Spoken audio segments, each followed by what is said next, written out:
Shalom adik-adik, bertemu lagi dalam ibadah sekolah minggu online. Bagaimana nih kabar adik-adik pada pagi hari ini? Pasti baik dan penuh sukacita ya. Nah adik-adik jangan lupa untuk selalu bersyukur karena pertolongan Tuhan sungguh baik bagi kita semua. Karena kita dapat berkumpul menyatukan hati kita untuk mengikuti ibadah pagi hari ini. Kak, kira-kira mendaki gunung itu melelahkan tidak ya? Wah, kalau dipikir-pikir pasti lelah ya Kak. Tapi saat kita melakukannya dengan sungguh-sungguh dan semangat, pasti rasa lelahnya hilang. Wah, sama kayak kita menjadi anak Tuhan ya Kak. Saat kita menghadapi sesuatu yang melelahkan, tapi saat kita berjalan bersama Tuhan, lelah itu menjadi sukacita. Yuk adik-adik, kita akan memujikan Daki-Daki.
Nah adik-adik, sebelum memulai ibadah, yuk kita datang kepada Tuhan, kita satukan hati kita berdoa.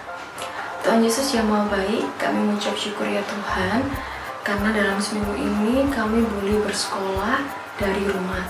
Kami juga bersyukur ya Tuhan, karena pada pagi hari ini kami berkesempatan untuk menyediakan waktu kami beribadah, memuji dan memuliakan nama-Mu. Kiranya Tuhan Kau hadir tengah-tengah kami, dari awal, pertengahan hingga akhirnya. Kami letakkan ibadah ini dalam tangan kasih Tuhan. Kiranya Kau sertai kami, sehingga kami dapat mengikuti ibadah dengan sungguh-sungguh. Terima kasih ya Tuhan, dalam nama Tuhan Yesus kami berdoa dan ucap syukur. Haleluya, amin. Nah Kak, Tuhan Yesus itu baik ya. Kita mau menyatakan satu pujian lagi bahwa Tuhan Yesus sangat baik. Kita mau nyanyikan Tuhan Yesus baik.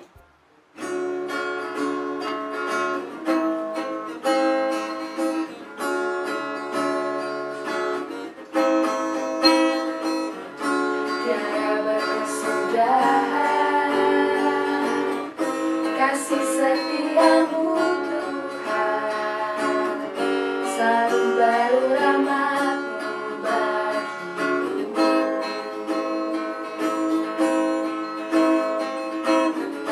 Hari berganti hari, tetap ku lihat kasih-Mu tak pernah berakhir.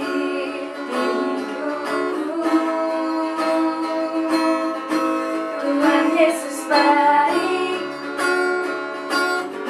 sungguh amat baik,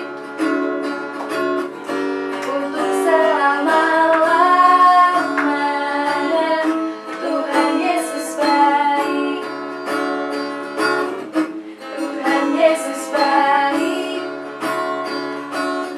sungguh amat baik, untuk selama-lamanya.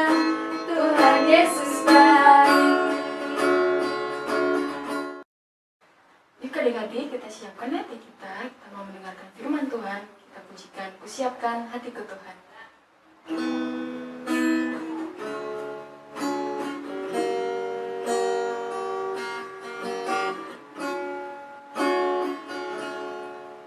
Kusiapkan hatiku Tuhan untuk dengar firman-Mu saat ini.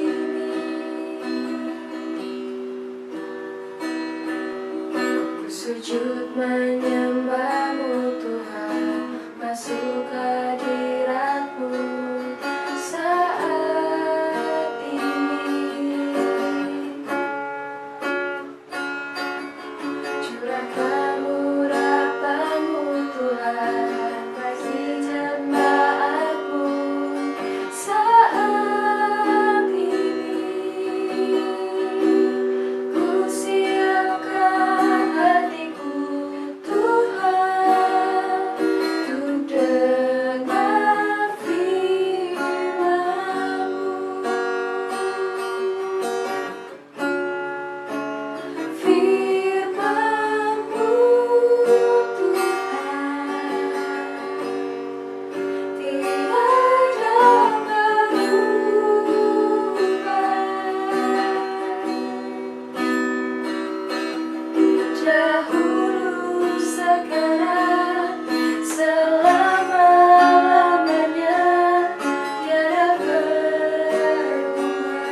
Shalom adik-adik Madya, selamat hari Minggu, selamat berbakti kepada Tuhan dengan penuh sukacita.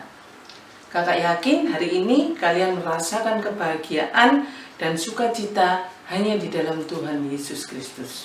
Ya, marilah pada pagi hari ini bersama-sama kita akan mendengarkan sabda Tuhan. Terlebih dahulu kita bersama-sama ada pengakuan yang demikian. Pertolongan kita adalah dari Allah Bapa, Putra, dan Roh Kudus, senantiasa memberkati dan menyertai ibadah Madya minggu ini, mulai awal, pertengahan, hingga akhir. Amin. Nah, adik-adik, di masa pandemi ini kita tetap bersama-sama beribadah, memuji, memuliakan nama Tuhan melalui daring atau online. Tetapi saya yakin adik-adik siap dan penuh dengan sukacita walaupun kondisinya seperti ini. Oke, sebelum kita memulai mendengarkan firman Tuhan, mari bersama-sama kita tundukkan kepala untuk berdoa, memohon pertolongan dari Tuhan. Kita berdoa. Bapa, di dalam nama Tuhan Yesus Kristus, terima kasih atas hari baru yang telah Engkau berikan kepada kami, anak-anak-Mu, di dalam mengikuti ibadah walaupun melalui daring. Kami yakin Engkau tetap memberikan semangat, kekuatan kepada setiap kami adik-adik Madya yang ada di sini. Bapa, di dalam ibadah ini kami akan bersama-sama mendengarkan, merenungkan, membaca sebagian dari firman-Mu yang terdapat di Filemon. Berkati ya Bapa, mampukan hamba-Mu yang akan menyampaikan. Urapi dengan Roh Kudus-Mu agar apa yang disampaikan bukan kehendak manusia, tetapi kehendak-Mu yang terjadi. Begitu juga dengan anak-anak yang mendengarkan. Kiranya mereka setelah mendengarkan akan menjadi pelaku-pelaku firman di dalam kehidupannya sehari-hari. Bapa, ampunilah akan segala dosa-dosa dan pelanggaran yang telah kami lakukan, yang tidak berkenan di hadapan-Mu, terlebih di dalam kami mendengarkan firman-Mu. Bapa, terima kasih atas semuanya, sehingga Engkau mengumpulkan anak-anak-Mu di sini untuk bersatu di dalam ibadah. Hanya di dalam nama Tuhan Yesus Kristus, bersabdalah, karena kami anak-anak-Mu sudah siap untuk mendengarkan. Haleluya, amin. Adik-adik yang terkasih di dalam Tuhan Yesus Kristus, ibadah kita hari ini bersama kita akan membaca serta belajar merenungkan firman Tuhan yang terambil dari Filemon. Filemon ini adalah dari Perjanjian Baru, ya. Filemon, surat Paulus kepada Filemon. Sudah ketemu adik-adik? Ya. Surat Paulus kepada Filemon pasal 1. Filemon ini hanya satu pasal ya. Pasal 1 ayat 8 sampai 22. Kakak akan membacakan untuk kalian. Filemon 1 ayat 8 sampai 22. Permintaan Paulus kepada Filemon mengenai Onesimus. Karena itu, sekalipun di dalam Kristus, aku mempunyai kebebasan penuh untuk memerintahkan kepadamu apa yang harus engkau lakukan, tetapi mengingat kasihmu itu lebih baik aku memintanya daripadamu. Aku Paulus yang sudah menjadi tua, lagi pula sekarang di penjara, akan karena Kristus Yesus, mengajukan permintaan kepadamu mengenai anakku yang kudapat selagi aku dalam penjara, yakni Onesimus. Dahulu memang dia tidak berguna bagimu, tetapi sekarang sangat berguna baik bagimu maupun bagiku. Dia kusuruh kembali kepadamu, dia yaitu buah hatiku. Sebenarnya aku mau menahan dia di sini sebagai gantimu untuk melayani aku selama aku dipenjarakan karena Injil. Tetapi tanpa persetujuanmu, aku tidak mau berbuat sesuatu, supaya yang baik itu jangan engkau lakukan seolah-olah dengan paksa, melainkan dengan sukarela. Sebab mungkin karena itulah dia dipisahkan sejenak daripadamu, supaya engkau dapat menerimanya untuk selama-lamanya. Bukan lagi sebagai hamba, melainkan lebih daripada hamba, yaitu sebagai saudara yang kekasih. Bagiku sudah demikian, apalagi bagimu, baik secara manusia maupun di dalam Tuhan. Kalau engkau menganggap aku temanmu seiman, terimalah dia seperti aku sendiri. Dan kalau dia sudah merugikan engkau ataupun berhutang padamu, Tanggungkanlah semuanya itu kepadaku. Aku, Paulus, menjaminnya dengan tulisan tanganku sendiri.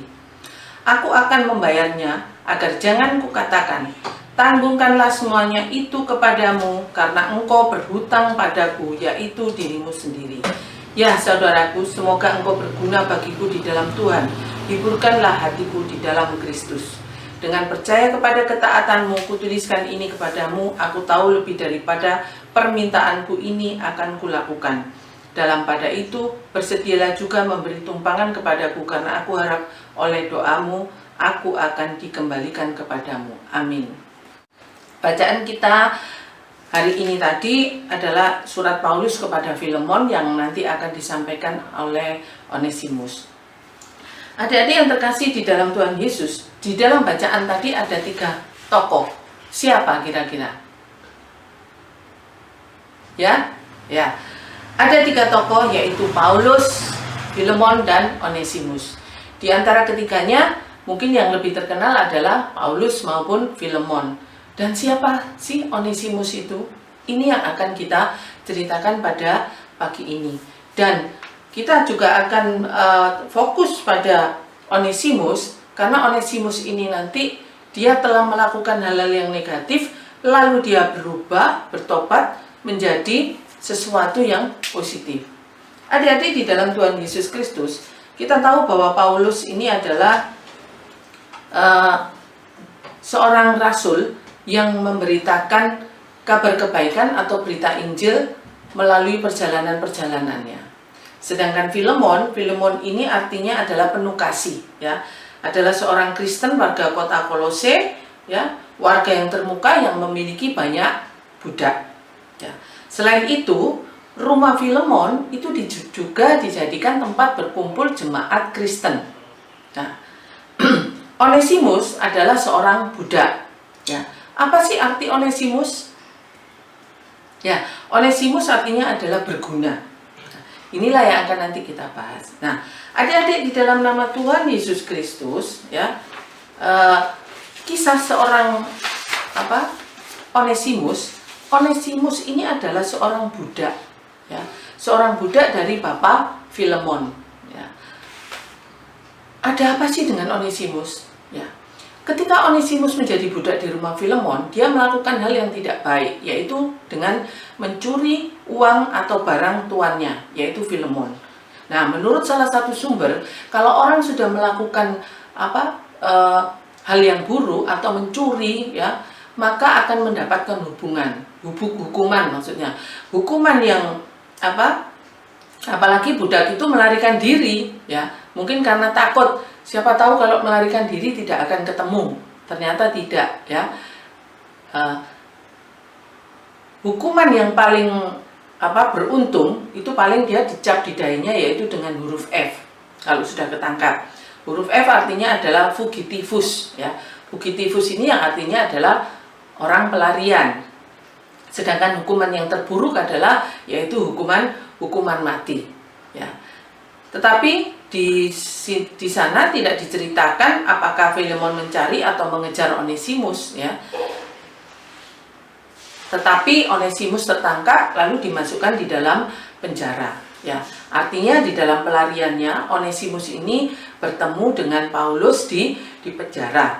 Paulus lalu memberitakan Injil kepada Onesimus, dan Onesimus pun bertobat setelah mendengarkan pemberitaan Injil dari Paulus. Lalu Onesimus masuk menjadi Kristen.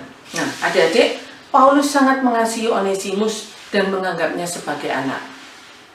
Onesimus kemudian membantu Paulus di dalam pelayanan kesehariannya di penjara. Paulus tahu bahwa dalam hukum saat itu yang berat atas Onesimus adalah tuannya, yaitu Filemon. Ya. Paulus pun tidak mau memanfaatkan Onesimus, meski Paulus sangat membutuhkan Onesimus di dalam penyebaran Injil di penjara. Lalu setelah melalui proses Onesimus bisa keluar dari penjara, maka Paulus pun mengirim Onesimus untuk kembali kepada Filemon yang disertai dengan surat. Nah, adik-adik yang terkasih di dalam Tuhan Yesus Kristus, ini kakak punya gambar, ya. 3 tokoh ya. Ini adalah 3 tokoh ya, yaitu Paulus, Filemon, dan Onesimus. Onesimus kalau kita lihat di sini adalah seorang yang sangat muda ya. Dia sangat muda sekali. Mungkin dia ingin berubah nasibnya ya, tetapi malang nasibnya karena dia tidak mendapatkan keberuntungan dalam pelariannya, dia tertangkap. Nah, ini adalah 3 tokoh tersebut. Nah, kemudian Paulus pun ingin supaya masalah Onesimus ini diselesaikan dengan baik ya. Sebelumnya Paulus sudah mengenal Filemon. Filemon adalah seorang Kristen tadi yang saya jelaskan dalam suratnya ya. Paulus meminta kepada Filemon untuk menerima Onesimus, tetapi bukan sebagai hamba. Coba dilihat pada ayat ke berapa ya tadi, adik-adik? Coba diperhatikan. Pada ayat ke berapa? Ya, ini pada ayat ke 16 ya. Bukan lagi sebagai hamba, melainkan lebih daripada hamba, yaitu sebagai saudara yang kekasih. Bagiku sudah demikian. Jadi Paulus minta di dalam suratnya tadi yang dibawa oleh Onesimus untuk dikirimkan kepada Filemon, supaya menganggap Onesimus itu tidak lagi sebagai hambanya, tapi sebagai saudaranya. Jadi menganggap sebagai saudaranya. Paulus mengenal Onesimus dan berharap Filemon dapat memperlakukan Onesimus dengan baik. Onesimus tentu tetap takut mengingat tindakan di masa lalu. Jadi surat yang dari Paulus tadi dijadikan Onesimus sebagai pegangan untuk diberikan kepada Filemon. Jadi ini ya adik-adik. Nah, ini ketika Onesimus memberikan surat kepada Filemon. Nah, surat itu dibaca oleh Filemon yang isinya Filemon untuk menerima Onesimus bukan sebagai budak. Walaupun dia telah mencuri, tetapi Onesimus ini telah bertobat ya, menjadi Kristen supaya bisa ikut Filemon selama-lamanya. Nah, adik-adik yang terkasih di dalam Tuhan Yesus Kristus ya, dari cerita ini tadi ya, harapan dan keyakinan Paulus ya, terhadap Filemon barangkali sangat tinggi sekali. Bayangkan, Onesimus adalah seorang budak, mencuri, lari ya, melarikan diri lagi, tidak pamit ya. Mungkin itu bagi Filemon sangat marah ya. Tetapi di sini digambarkan tidak ada hal seperti itu. Filemon tidak seperti itu. Begitu Filemon diberi surat oleh Paulus, maka Filemon menerima Onesimus dan melakukan apa yang diinginkan oleh Paulus. Artinya Filemon menerima Onesimus dan menganggap Onesimus ini sebagai saudaranya, bukan lagi sebagai budaknya. Ya. Paulus bahkan menegaskan bahwa pengalaman masa lalu Onesimus mungkin menjadi sebuah jalan kepada Onesimus untuk bertobat dan cara supaya Filemon dapat menerima Onesimus selama-lamanya. Selama-lamanya artinya di sini Onesimus akan dijadikan sebagai pemberita Injil di jemaat yang ada di rumah Filemon. Nah, perubahan hidup Onesimus adik-adik tidak terjadi secara instan, tetapi melalui proses yang mungkin menyakitkan. Karena apa? Dia harus masuk penjara.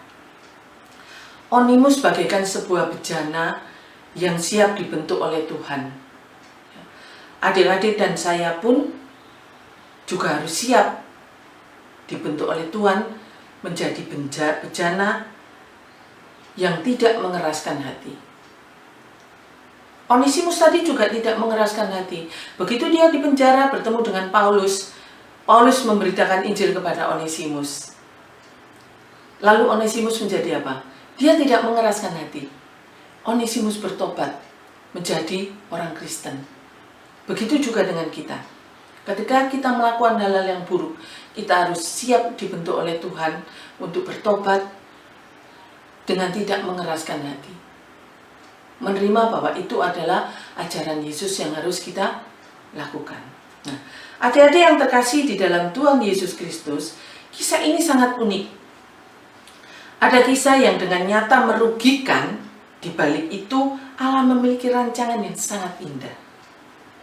Banyak hal yang menjadi misteri ketika berbicara tentang rencana Allah. Maka kita tidak boleh membatasi, ya, ataupun dengan cepat memberikan penilaian negatif atau menghakimi orang lain. Jadi dari cerita Onesimus ini, kita tidak boleh dengan cepat menghakimi seseorang, karena belum tentu orang itu akan berbuat jelek terus. Ya. Bagaimana dengan Onesimus? Dia bertobat. Begitu juga dengan kita. Kita tidak boleh menghakimi orang, kamu tuh begini, kamu begini. Kita tidak tahu bahwa orang yang kita tuduh tadi nantinya juga akan bertobat, akan menjadi baik. Bagaimana sikap kita ketika kita diminta untuk memberikan pengampunan, bahkan perlakuan yang lebih layak kepada seseorang yang pernah bersalah dengan kita? Bagaimana adik-adik? Apa adik-adik sudah punya gambaran? Apa sih yang harus aku lakukan kalau aku sudah disakiti orang itu? Kalau orang itu melakukan hal yang tidak baik terhadap diriku? Apakah adik-adik akan melakukan hal yang tidak baik juga? Tidak. Tapi lakukanlah seperti Filemon. Dia mau menerima. Adik-adik yang terkasih, jika Tuhan berkenan mengampuni kita yang berdosa, alangkah sangat baiknya jika kita juga mengampuni orang-orang yang bersalah kepada kita. Jangan pikirkan kesalahan orang itu siapa yang menghukum. Itu urusannya Tuhan. Nah, adik-adik yang terkasih di dalam Tuhan Yesus Kristus, dari cerita ini, dari cerita Onesimus ini, maka kita bisa membuat gambaran bahwa kita harus mengampuni dan kita harus menghargai orang, ya, karena belum tentu orang itu akan bersalah terus. Ya. Jika Tuhan berkehendak, maka orang itu akan bertobat. Semoga firman Tuhan ini berguna bagi kehidupan adik-adik. Amin. Saat teduh. Bapa, terima kasih Tuhan, Engkau sudah memberikan firman Tuhan melalui hamba-Mu. Berkati kami ya Bapa untuk selalu berkaca pada sikap yang dimiliki oleh Filemon, begitu juga Onesimus, di mana Filemon selalu memiliki sikap untuk memaafkan dan tidak menghakimi. Begitu juga dengan Onesimus yang mau bertobat setelah melakukan hal yang tidak baik. Terima kasih Yesus, kiranya Engkau memberkati.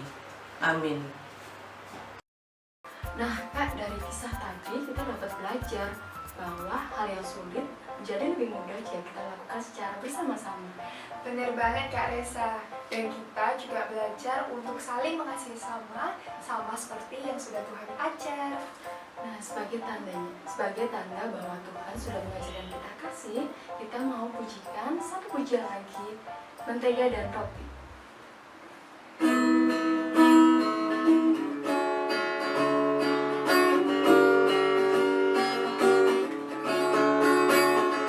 Kau temanku, kita selalu bersama, seperti mentega dengan roti. Kau temanku,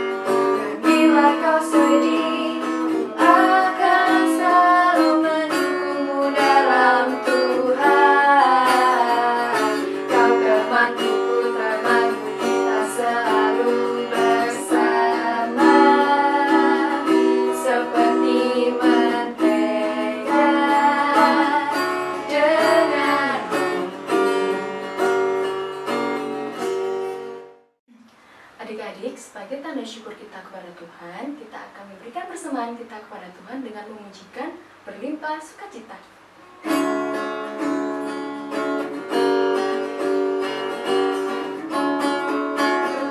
Sukacita di hatiku, di hatiku, di hatiku, berlimpah sukacita di hatiku, tetap di hatiku.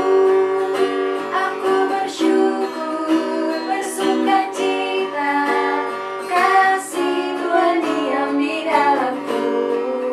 Aku bersyukur, bersukacita, kasih Tuhan diam di dalamku.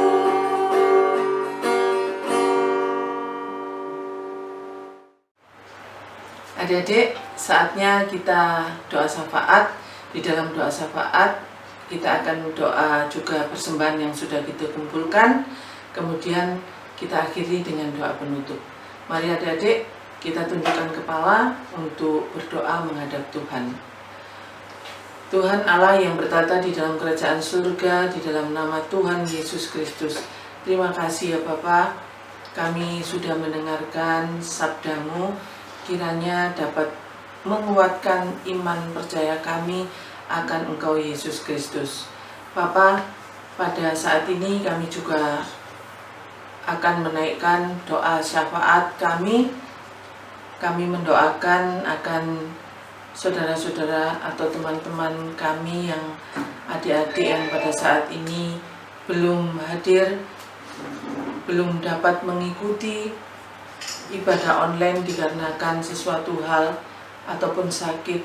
Kiranya Engkau berkati ya Bapa, yang sakit Engkau sembuhkan, sehingga pada minggu yang akan datang adik-adik bisa mengikuti ibadah online ini kembali. Kami juga berdoa untuk sekolah adik-adik ya Bapa, berkati walaupun mereka mengikuti daring, kiranya Engkau tetap memberikan semangat, penguatan, kemampuan untuk menerima semua materi yang ada di daring.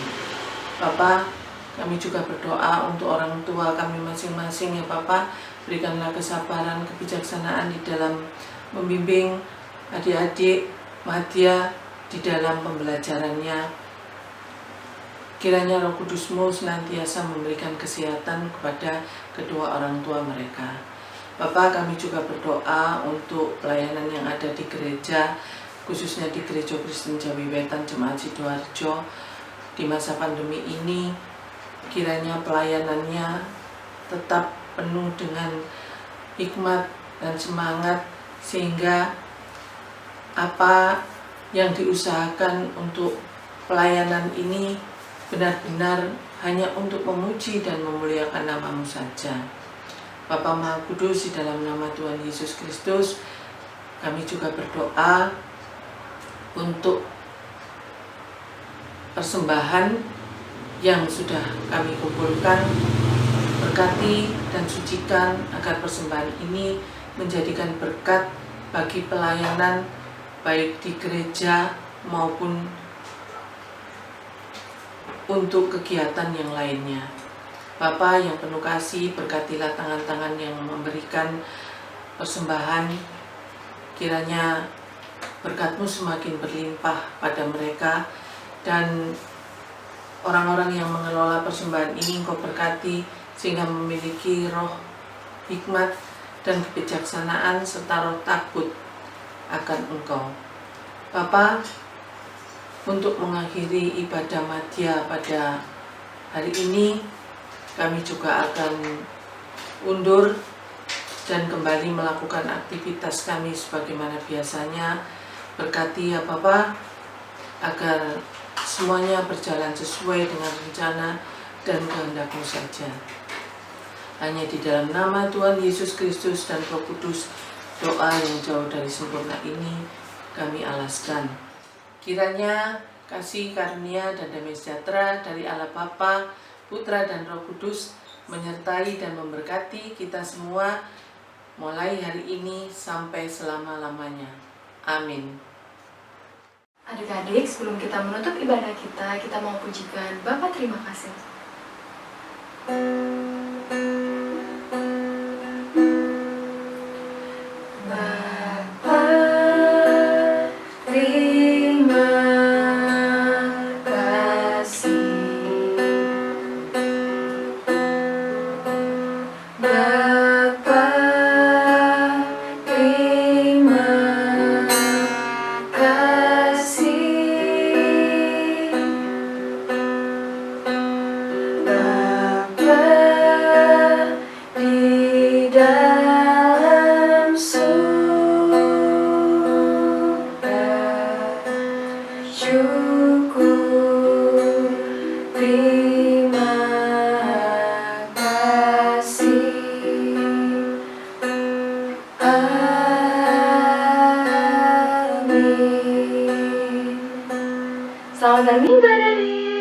Sampai ketemu lagi.